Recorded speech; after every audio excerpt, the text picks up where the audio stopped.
ayuntamiento de Carabaya, en Puno, y los reclamos que tiene, que cese el clima de fricción política. Tenemos una realidad social que resolver. En el caso de su localidad es grave y se expresa en el porcentaje elevadísimo de niños afectados por la anemia. Dicho esto, vamos a darle la palabra a nuestro primer invitado, que es el abogado y exministro de Justicia, Gustavo Adriancén. Señor Adriancén, muy buenas noches y bienvenido a RPP. Muy buenas noches, Carvalho. ¿Cómo estás? A tus órdenes. Usted ha sido ministro, ha sido procurador, conoce el Estado por dentro y puede darnos una opinión desde el punto de vista jurídico y desde el punto de vista institucional respecto a la ley que ha sido aprobada en el Congreso, que según quienes la han promovido, restablece el equilibrio entre los poderes, puesto que ha definido el campo de aplicación de la moción de confianza, de la cuestión de confianza. Sin embargo, el Ejecutivo considera dos cosas, que lejos de restablecer ese supuesto equilibrio, lo agrava, la falta de equilibrio, por una parte, pero además sostiene que no es constitucional y por eso anuncia que mañana presentará un recurso ante el Tribunal Constitucional. ¿Cuál es su opinión sobre esta ley?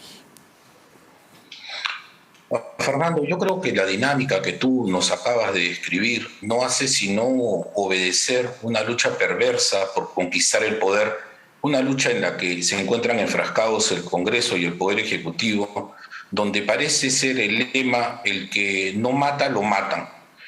Y esto no es saludable cuando estamos pensando en la gobernabilidad.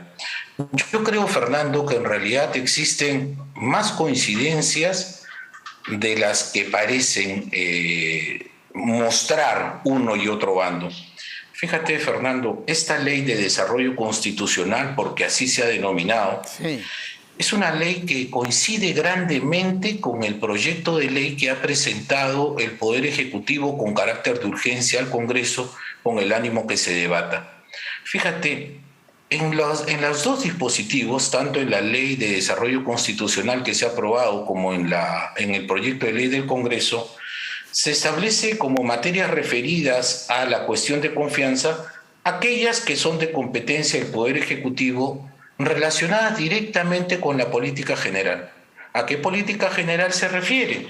No hay otra sino la que fue aprobada el sábado 16 de octubre, decreto supremo que aprueba la política general del gobierno. Ahí hay un punto de coincidencia entre el Congreso y lo que está proponiendo el Ejecutivo. Hay otra coincidencia muy grande que yo creo que no se destaca lo suficiente. Ambas partes sostienen que no procede contra procedimientos de competencia exclusiva y excluyentes del Congreso u otros organismos constitucionalmente autónomos. Entonces, tenemos dos grandes coincidencias. Entonces, habría que resaltar allí cuáles son las diferencias o cuáles son los puntos de fricción. Pues muy bien, los puntos de fricción coinciden, por ejemplo, en que la presentación que va a hacer la señora presidenta del Consejo de Ministros el día lunes, en versión del Poder Ejecutivo en este proyecto de ley, no ameritaría que ella solicite el voto de confianza. Eso se estaría eliminando. Por otro lado, no se permite tampoco cuestión de confianza por la permanencia de los ministros de Estado. Aquello que se ha venido discutiendo tantas veces: si tú me censuras un ministro, entonces yo planteo cuestión de confianza para la permanencia de él. Y algo que también resulta ser diferente en la ley aprobada versus el proyecto de ley presentado por el Ejecutivo es que tampoco procede por la cuestión de confianza contra la aprobación o rechazo de reformas constitucionales. Mira, Fernando, en mi opinión esto es cuestión de buenas voluntades, si se quieren hacer las cosas bien, con muñeca política de parte de la presidenta del Consejo de Ministros y de las bancadas que tengan talante democrático, y se podrían aproximar a puntos de coincidencia. Y fíjate tú, si se lograse hacer reformas a este proyecto del Poder Ejecutivo y lograra puntos de acuerdo, eventualmente esta ley que se podría aprobar incluso derogaría este desarrollo constitucional, dejando el piso parejo y en igualdad de condiciones para que ambas partes puedan ejercer estos mecanismos de control político con la razonabilidad que les está faltando en los últimos años. Pero el problema es que los constitucionalistas que que respaldan la ley que ha sido aprobada por insistencia en el Congreso y que creo que ambos son consultores oficiales, ambos y otros de la Comisión de Constitución, sostienen que no hay un vínculo entre la cuestión de confianza y la vacancia. No tiene nada que ver, que en todo caso la cuestión de confianza debe ser equiparada a la censura de los ministros y no a este mecanismo respecto del jefe de Estado, que es la vacancia, tal y como se aplicó por incapacidad moral permanente. Yo tengo que discrepar con los colegas que han expresado aquello, en tanto que yo considero que la Constitución tenemos que leerla como un todo, ¿no? De una manera sistémica, de una manera orgánica. Y yo creo que estos mecanismos de control, me refiero a la interpelación, a la censura, a la cuestión de confianza, a la disolución del Congreso e inclusive a la vacancia presidencial, deberíamos entenderlos y leerlos todos en su conjunto. Yo allí tengo que coincidir con el ministro de Justicia cuando sostiene que estos mecanismos deben revisarse de manera conjunta, cual ellos lo reflejan en su proyecto de ley. Mira, si estamos hablando de equilibrio de poderes, cada vez que tú le pones una pesa a un platillo de la balanza, naturalmente el otro va a caer. Y eso es algo que no se puede permitir. Es decir, el fiel de la balanza tiene que marcar equilibrio perfecto entre los dos poderes. Los dos se controlan, cierto, pero ninguno puede invadir las facultades del otro. Y a mí me parece que para hacer que ese equilibrio exista hay que revisar en su integridad todos estos mecanismos de manera que podamos asegurar el equilibrio. Ahora bien, estamos ante el anuncio oficial de que mañana será presentado un recurso contra la ley por considerarla inconstitucional. ¿Qué viabilidad le ve usted a este recurso? ¿Cuán sólida le parece la argumentación del Ejecutivo? ¿Y en qué plazo podemos tener una respuesta de un tribunal constitucional que de momento tiene solo 6 miembros, como sabemos? Correcto. Y al interior de este colegiado, Fernando, la correlación de fuerzas podemos decir que está equiparada 3-3 por lo que hemos venido viendo en los últimos pronunciamientos del Tribunal Constitucional. Mira, Fernando, necesitan 4 votos para admitirla. Sí. Lo más probable es que se admita porque merecemos que el tribunal revise el fondo de la materia.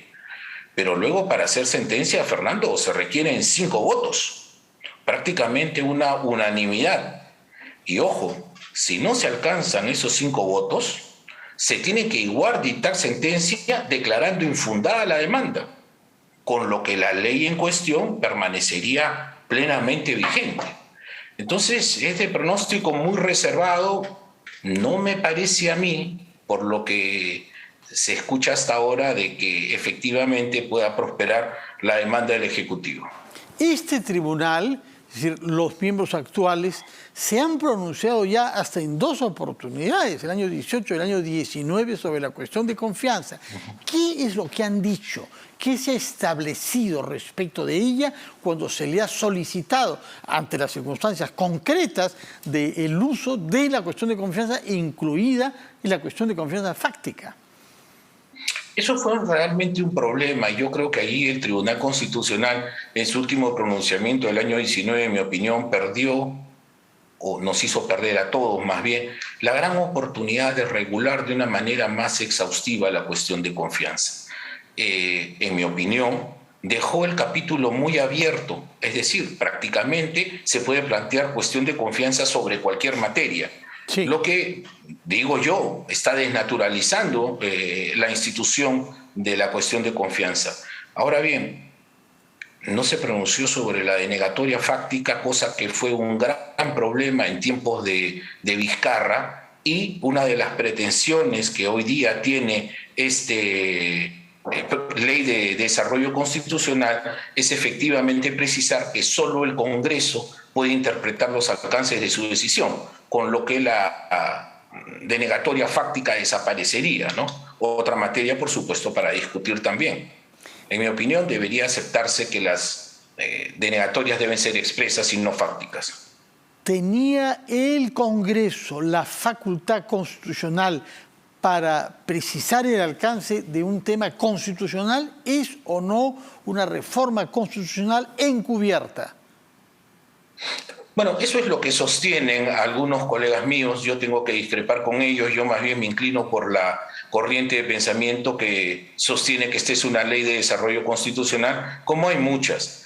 Mira, Fernando, la Constitución no es un código procesal. La Constitución establece las grandes líneas y vías leyes de desarrollo constitucional se establece lo más específico, ¿verdad? Entonces yo creo que esta ley va en perfecta concordancia con aquello. Y por otro lado, Fernando, vuelvo sobre el principio.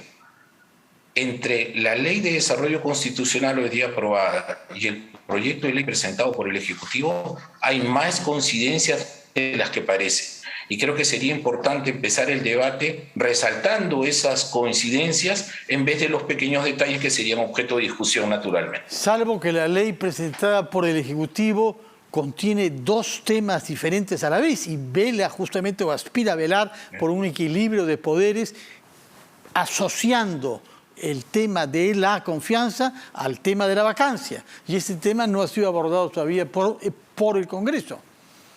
Pero a mí me parece saludable que lo haga y creo que también es muy saludable que esto se lleve a debate congresal, que se escuchen a los expertos y que en general ojalá prime la buena voluntad y sobre todo se respeten los principios constitucionales de unidad.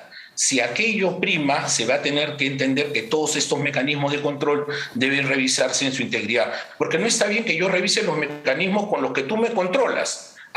Pero los mecanismos con los que yo te controlo no los van a revisar. Eso no es posible. Eso no es posible. Ok, revisemos mecanismos de control en general. Hay que debatir sobre eso. Yo creo que eso sería un buen punto de partida. ¿Cuánto tiempo puede tomar antes de que el Tribunal Constitucional emita sentencia sobre el tema? Mira, Fernando, 10 días para presentar la demanda, que según se ha dicho va a ocurrir el día de mañana, 10 días hábiles para que el tribunal se pronuncie sobre su admisibilidad, luego 30 días más para que se conteste la demanda, 10 días después de eso la vista de la causa y en los 30 días la sentencia. Fíjate, esto suma un total de 80 días hábiles, estamos por lo menos en 4 meses, poco más. De acuerdo, si es que se prioriza, puesto que el tribunal se dice desbordado por otras causas, ¿no? En este caso hay que priorizar este tema. Bueno, sin duda, imagínate, es un tema de interés nacional prioritario. Yo creo que los magistrados constitucionales, con buen criterio, podrían priorizar la discusión de este tema, siendo todavía fresco el recuerdo de su último pronunciamiento, que en general, creo yo, dejó insatisfechos a muchos miembros del foro, ¿no? Muchas gracias, doctor Gustavo Adriancén, por sus explicaciones, tanto sobre el fondo del tema, cuanto por el procedimiento y el calendario que tenemos delante. Muchas gracias por su presencia en RPP. Vamos a hacer una pausa y retomamos las cosas como son.